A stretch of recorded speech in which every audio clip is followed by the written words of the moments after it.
बिस्मिल्लाहिर्रहमानिर्रहीम। रब्बि इश्रह ली सदरी वयस्सिर ली अमरी वहलुल उक़दतम मिन लिसानी यफ़क़हू क़ौली। नाज़रीन, जैसा कि आपको पता है कि हम अपने इस प्रोग्राम के ज़रिए से नवासे रसूल हज़रत इमाम हुसैन इस्लाम की क़याम के सिलसिले से बात कर रहे हैं कि आपने क़याम क्यों किया। अगर आप क़याम न करते तो फिर क्या होता।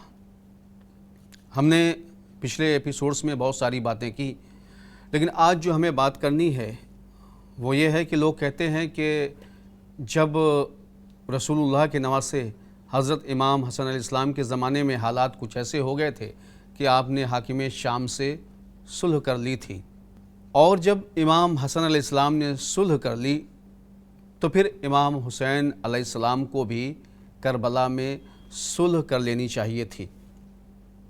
ये मुसलमानों का बहुत सारा तबका है जिसकी राय है, उसका सोचना है।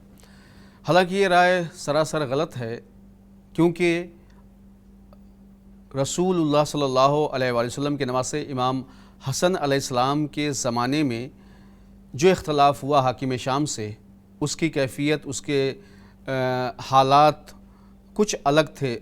कुछ क्या, करबला के हालात व वाक़यात से बिल्कुल अलग थे, क्योंकि हाकिम शाम की से जो इमाम हसन इस्लाम ने सुलह की थी तो यूं ही सुलह नहीं की थी, बल्कि कुछ अहदो पैमान थे जिसके बाद इमाम हसन अलैहिस्सलाम ने सुलह की थी। क्योंकि इमाम हसन अलैहिस्सलाम ने अपने सुलहनामे में साफ साफ ये लिख दिया था, जहाँ बहुत सारी बातें थीं, उसमें ये भी लिखा था कि हाकिम शाम कुरान व शरीयत और सुन्नत रसूल से हटकर कोई काम नहीं करेगा। तो उसने इस बात का इकरार भी किया था, लेकिन बाद में हाकिम शाम बदल गया। इन तमाम शराइत के बाद इमाम हसन अलैहिस्सलाम ने हाकिम शाम से सुलह की थी, लेकिन हालात ये थे कि अगर इमाम हसन अलैहिस्सलाम सुलह न करते तो बहुत ज़्यादा खूरेज़ी होती, लोगों की जानें चली जाती। तो इमाम हसन अलैहिस्सलाम ने लोगों की ज़िंदगी बचाने के लिए सुलह की थी, लेकिन शर्त के साथ।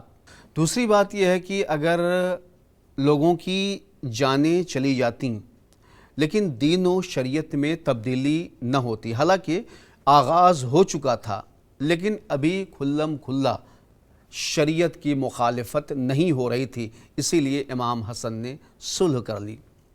लेकिन हाकिम शाम का बेटा यजीद, उसके ज़माने में इमाम हुसैन अलैहिस्सलाम ने सुलह नहीं की, क्योंकि वहाँ पे सुलह करने का मतलब था कि बिल्कुल से दीन व शरीयत में तब्दीली हो जाती, इसलिए कि हाकिम शाम ने खुल्लम खुल्ला दीन व शरीयत की मुखालफत नहीं की थी, लेकिन यजीद ने खुल्लम खुल्ला दीन और शरीयत की मुखालफत करनी शुरू कर दी थी। अब अगर इमाम हसन अलैहिस्सलाम के भाई इमाम हुसैन अलैहिस्सलाम यजीद की सुलह कर लेते तो फिर सारा का सारा मसला ही बदल जाता। यजीद यही कह रहा था, न कोई नबी आया, न कोई किताब आई, न कोई शरीयत आई, ये बनी हाशिम ने सिर्फ़ और सिर्फ इख्तिदार हासिल करने के लिए ये सारी बातें की हैं।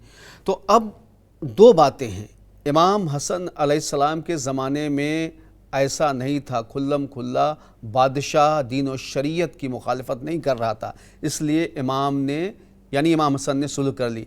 लेकिन इमाम हुसैन अलैहिस्सलाम के ज़माने में जो हाकिम बना बैठा था, उसने बिल्कुल अलल ऐलान शरीयत, दीन, नबूवत, क़यामत, हर चीज़ की मुखालफत कर ली थी। तो उस वक्त इमाम हुसैन अलैहिस्सलाम का यजीद से सुलह करना किसी भी एतबार से मुनासिब नहीं था। इमाम अगर उसकी बैत करते तो बे दीन में तब्दीली हो जाती। वो दीन जो आदम अलैहिस्सलाम से चला था, आखिरी नबी तक आया था, अंबिया की मेहनतें थीं, अंबिया ने जो कुर्बानियाँ दी थीं, फिर उसके बाद आइम्मा ने जो कुर्बानियाँ दी थीं, उस दीन का चेहरा बिल्कुल से बदल जाता, जिसमें हराम हलाल हो जाता, हलाल हराम हो जाता, लोगों पे जुल्म करना जायज़ हो जाता, और जो ताकतवर होता सिर्फ वही समाज और माशरे में जीने का हक़ रखता, कमज़ोर को जीने का हक़ नहीं होता। یہ کب ہوتا؟ اگر امام حسین علیہ السلام یزید کی بیعت کر لیتے۔ اسی لیے حسین ابن علی نے بیعت سے انکار کیا اور اپنی قربانی دے دی۔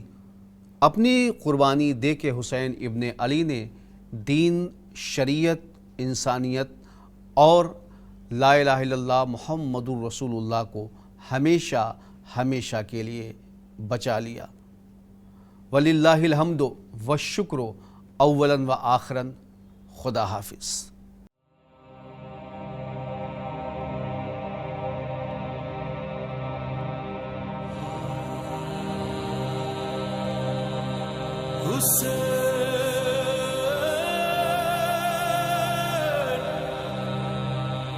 Hussein